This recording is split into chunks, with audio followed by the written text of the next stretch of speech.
నమస్కారం. ఈరోజు మనం ఒక చాలా ప్రత్యేకమైన ఆధ్యాత్మిక ప్రయాణం చేద్దాం.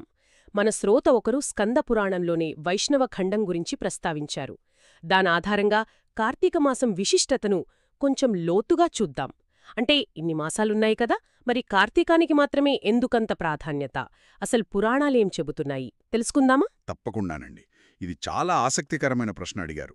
స్కందపురాణం చూస్తే కార్తీక మాసం ఇంత గొప్పది అవ్వడానికి మూలం శ్రీ మహావిష్ణువుతోనే ముడిపడి ఉంది అని తెలుస్తోంది. చాలా పౌరాణిక సంఘటనలు ఈ మాసం యొక్క ఆధ్యాత్మిక శక్తిని బాగా పెంచాయన్నమాట. అవును, విష్ణువుతో సంబంధం ఉందని విన్నాం. కాని ఎంత గొప్పగా చెప్పారు అంటే, సాక్షాత్తు శ్రీకృష్ణుడు సత్యభామతో, ఇంకా బ్రహ్మదేవుడు నారదుడితో కూడా దీని మహిమను చెప్పినట్లుంది గదా. మరి మిగతా పుణ్యకార్యాలతో పోలిస్తే ఇది ఎంత శక్తివంతమైనదంటారు? మీరు చెప్పింది అక్షరాల నిజమండి.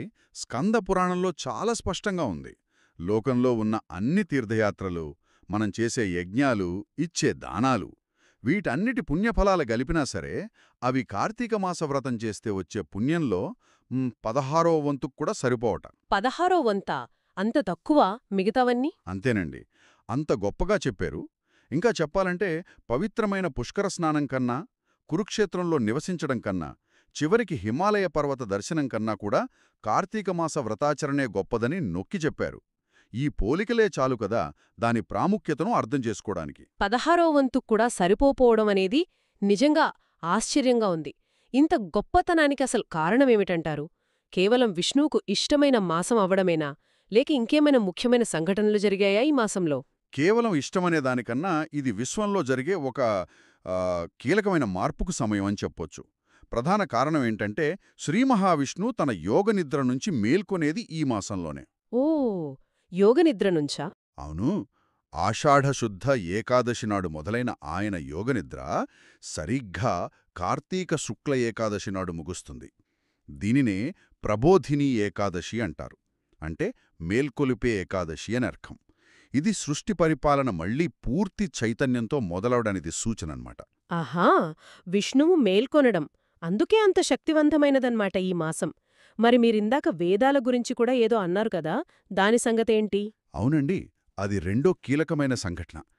పూర్వం శంఖుడు అనే ఒక అసురుడున్నాడు.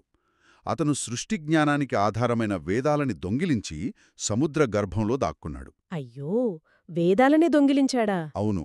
అప్పుడు శ్రీ మహావిష్ణువు మత్స్యావతారం అంటే చేపరూపం ధరించి సముద్రంలోకి వెళ్ళాడు. ఆ రాక్షసుడిని సంహరించి వేదాలను కాపాడి తిరిగి బ్రహ్మదేవుడికి అప్పగించింది కూడా ఈ కార్తీక మాసంలోనే అని పురాణం చెబుతోంది. ఓహో, అంటే సృష్టి జ్ఞానమైన వేదాలకు ఈ మాసానికి ఇంత బలమైన సంబంధముందన్నమాట. ఇది చాలా అంటే చాలా ఆసక్తికరంగా ఉంది. వేదాలు మళ్లీ దొరకడమంటే జ్ఞానం పునరుద్ధరించబడటమే కదా. ఖచ్చితంగా. అందుకే ఈ మాసానికి ప్రాముఖ్యత ఇంకా పెరిగింది. ఇంకో విషయం తెలుసా? చెప్పండి. వేదాలు కూడా ప్రతి సంవత్సరం కార్తీక మాసంలో నీటిలో విశ్రాంతి తీసుకుంటాయని పురాణవచనం. వేదాలు విశ్రాంతి తీసుకోవడమా? నీటిలోనా? అవును. అంటే ఆ సమయంలో అవి జలాల్లో అంతర్లీనంగా ఉంటాయని ఒక నమ్మకం.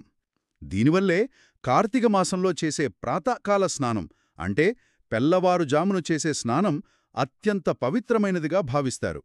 ఈ స్నానం యజ్ఞం పూర్తయ్యాక చేసే అవభృత స్నానంతో సమానమైన పుణ్యాన్ని ఇస్తుందని విశ్వాసం. వేదాలు విశ్రాంతి తీసుకోవడం, విష్ణు వాటిని రక్షించడం, బ్రహ్మకివ్వడం అద్భుతం. ఈ సంఘటనల తర్వాతేమైంది? వేదాలు తిరిగి దొరికాయి కదా. ఆ ఆనందంలో బ్రహ్మదేవుడు దేవతలు ఋషులతో కలిసి ప్రయాగ క్షేత్రంలో ఒక గొప్ప అశ్వమేధ యాగాన్ని చేశారు. ప్రయాగులోనా? అవును.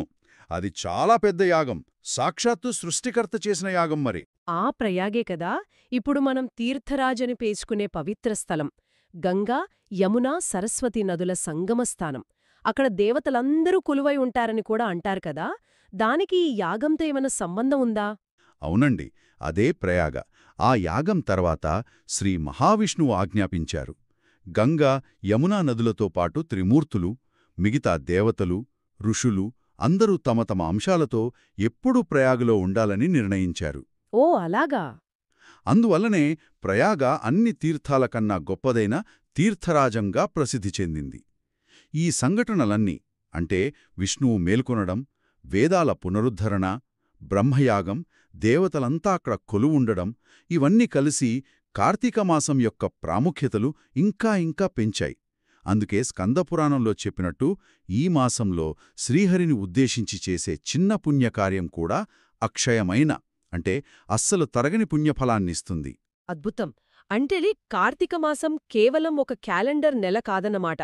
అది శ్రీహరి మేల్కొల్పు, సృష్టిజ్ఞానం యొక్క పునరుజ్జీవనం, దేవతల సాన్నిధ్యం ఇవన్నీ కలగలిసిన ఒక గొప్ప దివ్యమైన సమయం. ఈ విషయాలు తెలిసాక ఈ మాసం మీద గౌరవం ఇంకా పెరిగింది. నిస్సందేహంగా అండి. అందుకే ఈ మాసంలో చేసే స్నానానికి, దీపం వెలిగించడానికి, దానానికి, జపానికి అంత ప్రాధాన్యత ఇచ్చారు. ఇవి కేవలం సంప్రదాయాలు కాదు, ఆ దివ్య శక్తితో మనం కనెక్ట్ అవ్వడానికి మార్గాలు. ఇది మన వ్యక్తిగత ఆధ్యాత్మిక ఎదుగుదలకు, మనల్ని మనం శుద్ధి చేసుకోవడానికి ఒక మంచి అవకాశం కల్పిస్తుంది. నిజమే. ఇది వింటుంటే నాకొక ఆలోచన వస్తోంది. సృష్టిజ్ఞానానికి మూలమైన వేదాలకే విశ్రాంతి, పునరుద్ధరణ అవసరమయ్యాయి. మరి అలాంటి పవిత్రమైన పునరుద్ధరణ జరిగిన ఈ కార్తీకమాసం మనలాంటి సాధారణ మనుషుల జీవితాల్లో వ్యక్తిగత నూతనోత్తేజానికి, ఆధ్యాత్మిక పునరుద్ధరణకు ఇంకెంత గొప్ప అవకాశాన్ని, ఎంత శక్తిని అందిస్తుందో కదా ఆలోచించాల్సిన విషయం.